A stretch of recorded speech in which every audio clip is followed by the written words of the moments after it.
Annette Densham has made a career out of asking questions, the one that gets to the story underneath the story, because that's where the good stuff lives. Welcome to Waxing Lyrical, conversations with people who know things and get things done. Here's Annette and one of her clever friends. And my very clever friend today is Michelle Wollaston, and she is a very clever friend. I have had many great conversations with her. Hello, Michelle. How are you today? I'm amazing, Annette. How are you? I'm pretty good. I've had a pretty crappy few weeks, but my hair looks okay today. I've nailed the intro, winning, and now let's see if the outro works. So anything can happen from here. And you're here on Waxing Lyrical today to have a little bit of a chat with me. And as I just said to Michelle, there's no format. This could go anywhere. But what I'm really curious about, and after having spoken to you a few times, is that, if people notice what Michelle's title is, Consciousness and Transformation Advocate. What does that mean? Tell people what that means. I have lots of titles, but that one is around bringing people's awareness to what is occurring for them and how often what's occurring for them is a process that is supposed to be allowing them to transform. So when you are experiencing things that are easy and joyful and everything just seems to be falling into place and you just go, wow, I'm so lucky. No, luck has nothing to do with it. It's all preordained and orchestrated and it's all meant to be happening. And that's your cue that what you're doing is right. And then the minute you hit a road bump or a pothole or a Mack truck, depending on the size of the thing you hit, that's your key to go, oh, okay, why did that just happen? Go back, think about it and move. Because whatever that pothole has brought is the thing that's going, that's not working anymore. So you need to move, you need to change it, you need to think about what happened. And if you think about any aspect of your life, right back to when you were little, that is how your life works. And sometimes you listen to it and you pay attention and you change direction. And usually if you don't listen to it, that's when you go back and go, oh, I really wish I'd paid attention to that like way back then. Oh, my gut was saying this. And I guess that you hear lots of people say, oh, why does this keep happening to me? And we think that life is what happens to us, that there is, like we're kind of, this passive thing that's, plodding along and things just keep belting us in the head. It's like, why does this always happen to me? Why am I so unlucky? Why? Does that come down to that? Going back to consciousness, is that we're not consciously living our lives, that we are just rolling like a rock down a hill and just thinking, well, I don't really need to do anything because if something good's going to happen, it's going to happen. If something bad's going to happen, it's going to happen. I can't, that's it. I just give up. This is it. Yeah, and I think depending on where you've been raised culturally, a lot of the time we're brought up to believe that life is hard, life's a struggle. Those people that aren't struggling, oh, they were lucky. They were born with a silver spoon in their hand or whatever. And that's not the case at all. You are born into the life that you've chosen to be born into so that you can learn the lessons that allow your soul to evolve. So it's not about luck. It's not a black and white. This is what you've chosen. And if you can just learn to go with what's happening and be conscious and aware and curious, rather than going, oh, shit, it all fell apart. I'm a failure. It's no good. It's not about that. It's about going, okay, why has it happened for me? What wasn't working? I need to let it go. And it doesn't matter what context it is, whether it's work, relationships, friendships, a project you're on, it's anything that you're doing. There's always going to be a flow. And then when you start to go in a wrong direction or you've outlived it or it's not for you anymore, there'll be a road bump. And you just have to learn to listen to I call it a comfort meter. And you just have to learn. And you can get internal stuff and you can get external stuff. Is consciousness a thing that you have to train to be? Like, you know, you go, oh, I want muscles, I've got to go to the gym and lift weights? Or is it, you know, like, how do you become more conscious of how you're living? Well, the more you practice it, the louder you hear it, and the more you learn to trust it. But no, not really. I find today there's too much noise. And I work primarily with women, but it's the same for men. We have so many things that we do, you know, we're women, we're mothers, we're daughters, we're partners, we're workers, or we're business owners, or we're community members. There's so many things that's a lot of noise, and it's a lot of expectation that we take on. And I just say to people, you need to find time every day to step out of that, sit down, make a cup of tea, and just be in your own space and listen to your body. Start by listening to your body. What isn't working? Are you not sleeping well? Are you not finding it easy to eat? Have you got digestive issues? Is your skin drier than normal?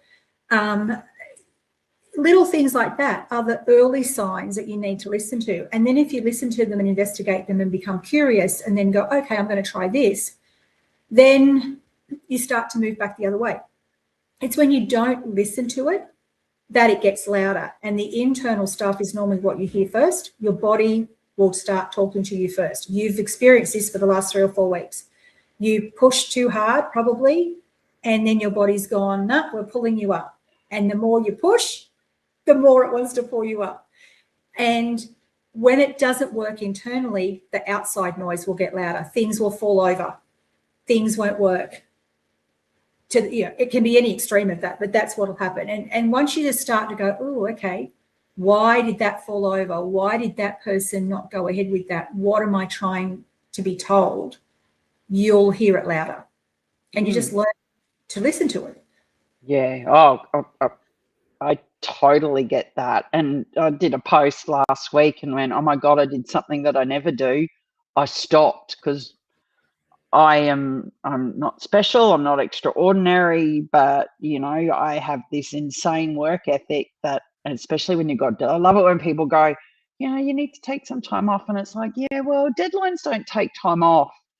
You have to meet them. But my body last week went, if you don't rest, you're going to end up in hospital and then you can't do anything. So I spent most of last week lying on the couch, sleeping and reading. I think I did more sleeping than reading. But it was like, I never do that. And, you know, today I feel way better, but my brain's clear. So that was that inside coming outside and me consciously going, okay, idiot, what are you going to just keep working because that's the expectation? Or are you just going to say to people, hey, I'm not well. I know that I've got these things to do. Here's how I'll make it up for you. Because I guess that's another thing, isn't it? Is that particularly, I think when it comes to our health, our mental health or our physical health, we feel we're letting other people down when we stop to take care of ourselves. Like it's selfish to look after yourself. Do you find that, you know, like people come to you and they go, oh, you know, like I'm letting my family down, I'm letting my friends down, I'm letting this down, when ultimately the person that you let down the most is yourself? Oh, yeah, and that's what women do. We're raised and have been for eons around that this is what's expected of you. And I think when you are able to step back and lower that noise, the initial things that are happening, so for instance with yourself, like those initial things like the eczema and everything, that's just like, that's it, I'm out on my back now, I've got to stop. It's then once you get into a place where you've listened to it and you've responded and you're feeling a bit healthier and you can think more clearly, it's looking at the deeper levels of it. So what's it trying to actually impress upon you? And it's always a boundary. And is it that if I just hadn't taken that much work on, I could have managed myself and my expectations of myself and my clients' expectations. But then why did I take so much work on? What is feeding that?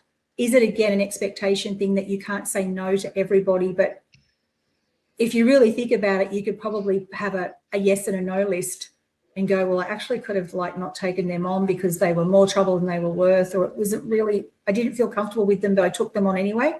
It's about drilling right back down to why you ended up where you were.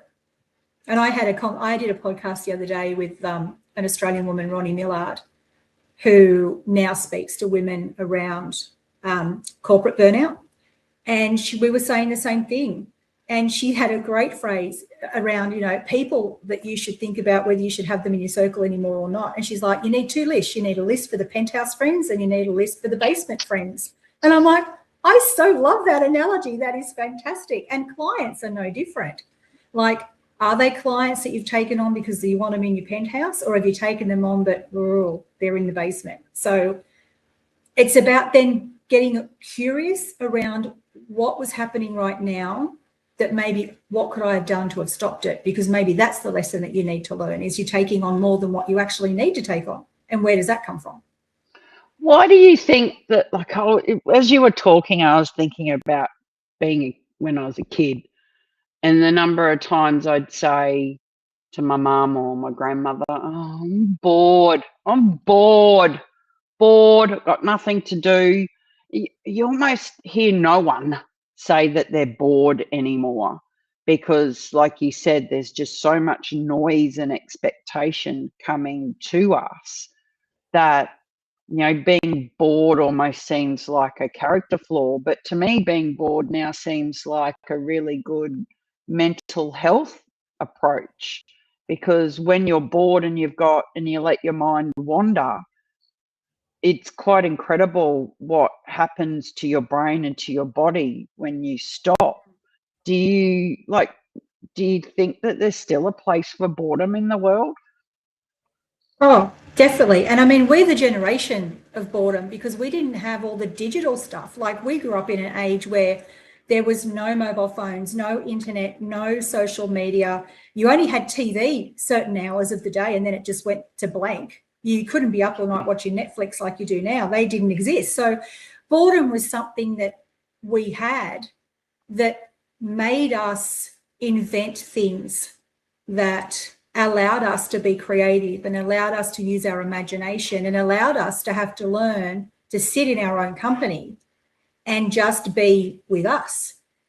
And I think as the generations have now come into this new age, we're losing that capacity. One, because if we're running a business or if we're a worker, it's in our face all the time. We have our emails on our phones. We have our businesses on our phones or on our laptops. And that's why, I don't know about the rest of the world, but in Australia, we've got the right to disconnect legislation that says if an employee doesn't want to answer your email after the hours of 5 o'clock, they don't have to. I think we've lost the ability to filter the noise out because, again, it's an expectation. Whereas back when you and I were working, you knocked off at 5 o'clock. Most of the time you walked out the office because everybody else walked out of the office, and you went home and you sat down and you watched McHale's Navy or MASH or something. Dad's Army. And then you went to bed because TV got pretty shitty after 10:30 and then it went off at midnight anyway. So, Yep. Yeah, I do think, and I don't know that we call it boredom, but I think it's just removing everything out of your space for 20 minutes, half an hour a day, where you just sit in your own company and think about, what would I really like to be doing? I've got a book I haven't started, or I'd really love to paint, or I'm going to go for a walk and just listen to a podcast and just be in my own company and not be looking for, a lot of it's like external. We're using external stuff, I think, so we don't have to think about what's going on. I think we use it as a distraction tool because we don't want to go there. Yeah, because there's nothing more exposing than exposing yourself to yourself. Well, that sounds like something out of a Dr. Seuss novel, but it's when you have to confront, you know, why something went sideways, or, you know, a mistake that you've made, or, you know, the reason why you keep getting sick, or you're not converting clients, or you've lost a friend or something like that. it hurts yourself to go, well, you know, I've got to take some ownership here. And if I do that, then that means I have to fix it or find a way to fold that into my being. And we think that that's harder work than to continue on doing what we do. It makes me think of this story I was told once about this dog sitting on a nail, and this old guy used to walk past this veranda every day, and every day the dog would be sitting on the veranda going, "Arr, arr, arr." And like a week went past, and he said to the owner, he said, "What's wrong with your dog? Why does it keep whining?" And the owner says, "Well, he's sitting on a nail." And the guy walking past says, "Well, why doesn't he move?" And that seems to be how we live our life, is that we're having to sit on that nail and have that low level of pain on a constant basis, instead of that intense pain of removing ourselves from the nail and then starting the process of healing. And like, Michelle, I guess I don't, as someone who's sat on many nails for a long time, that it's hurt and then gone, oh, hang on, maybe I need to move. Why? Do you understand why we keep doing that? What's that thing that makes us stay in low level pain instead of making the choice to go, okay, I'm going to move and I'm going to do things differently? Because we're comfortable.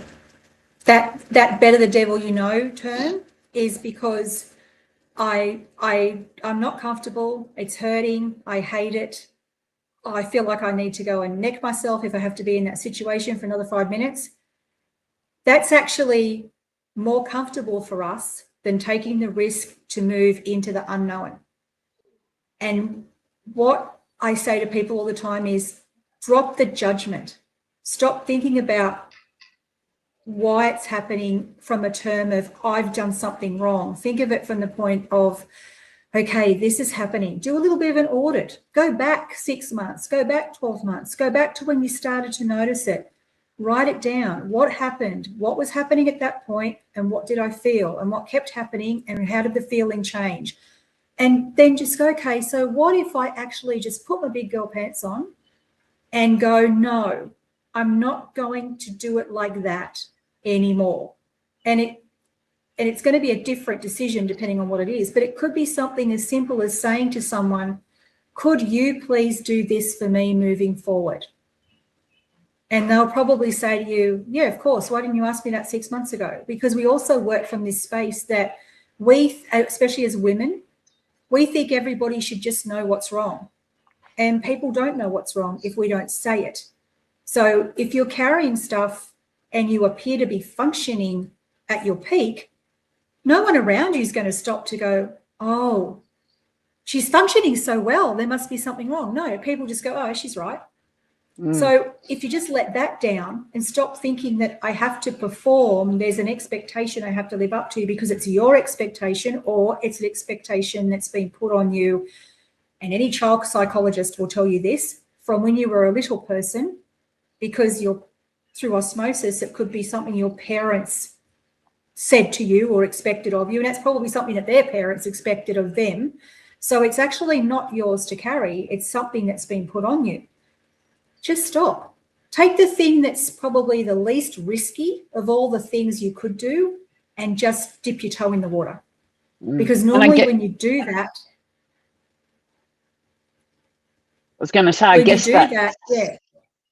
guess that's the thing, isn't it? Is we think that if we're going to go through this process of change, that we have to do everything all at once, where sometimes it might just be that one little thing that's, you know, I keep waking up feeling tired. Well, then maybe you need to go to the doctor, have a blood test, get that checked out, or go to bed earlier, or you know, that one little thing, and then you can do the next thing. It's like that saying, isn't it? How do you eat an elephant? You don't eat it, you know, the whole thing. You just take a bite. Us humans are crazy creatures, aren't we? Is that we have this capacity to be so much and do so much, and yet we have these tendrils of our past, of, you know, these beliefs and expectations and experiences that latch into us, despite the fact that we have the access to all of this knowledge and insight into, you know, our psyche and our consciousness and our well-being and our health. Yet we seem to think that it's for other people and not for us. I think it comes back to what you said, you know, that self-judgment is that, you know, like, I deserve this, or this is the way it's always been. If we'll wrap up, but like, if we're going to leave someone with, you know, the next step, or, you know, something that they can do, what would you, if someone was sitting in front of you and going, oh, like all of this stuff and I really want to change, what would you say to them? Just pick one thing. Just make a cuppa, go and sit down and pick one thing that you could do or say to someone or ask someone to carry for you that will just make a little tiny bit of difference. And it might be something as simple as you come home every day at 5 o'clock and the house is a mess and the dishes aren't done, and you've actually got functioning kind of people in your environment, whether it's a partner or children that are old enough to, can you please pack the dishwasher? I'll teach you how to put the washing machine on. And they'll probably just go, well, yeah, you could have just done that, Mum. We don't, like, just pick one little thing every day that allows you to just take some pressure off and soften the noise. Have a conversation with someone and go, what can we do? Is there a way we can change this or alter it or make it more flexible? And then once you do that, you will get a positive result more often than not, because it's the universe saying, wow, yeah, you've actually set a boundary and you've spoken. And you'll find that from that point, you have this little empowerment thing happen where you go, oh, okay, find the next thing, move to the next conversation, move the goalpost a little bit somewhere. And that's all you have to do. But if you don't get out of your own road, nothing will change. And in the long run, everything will take so much longer than if you'd just gone back and done it back when you thought you should have done it. And I guess also too, it's that it's okay to ask for help. You know, we think that we need to carry these burdens by ourselves. And I mean, that, I'm not saying that you need to go onto Facebook and do a full-on, you know, cry fest or you whatever. But although that makes me think, did you see that piece last week? Young fellow in Sydney or Melbourne, he did a video of himself and it was heartbreaking, and he was talking about how lonely he was.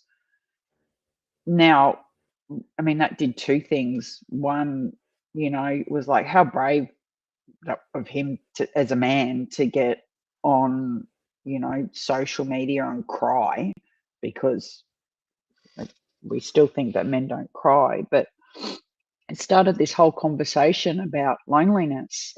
But what I'm saying is that, you know, ask for help. You know, like maybe it might be a social media post, or it might be reaching out to Michelle or me or someone that you know to say, I'm stuck. I'm sick of being stuck. Can I talk to you about it? Yeah, and, you know, if it's loneliness, then again, you're probably pushing out of a comfort zone that is not something that's easy for you, but go and find a tribe of people. Is there something you like to do? Like join, if you're a bloke, join a fishing club, join a sport team, go to your local club and hang around a pool table long enough for someone to go, hey, I need a partner to play pool. And the reason you're lonely is because there's a part of you that's so comfortable in that loneliness, because for you it's scared. You're scared to walk into an environment on your own. But just do it, you know, and just see what happens. I mean, I don't know about you, but when I was a kid, people used to say when I was a kid, go join a netball team. That was the do all and end all answer to go join a netball team. Yep. Yeah, mine was just go outside and play.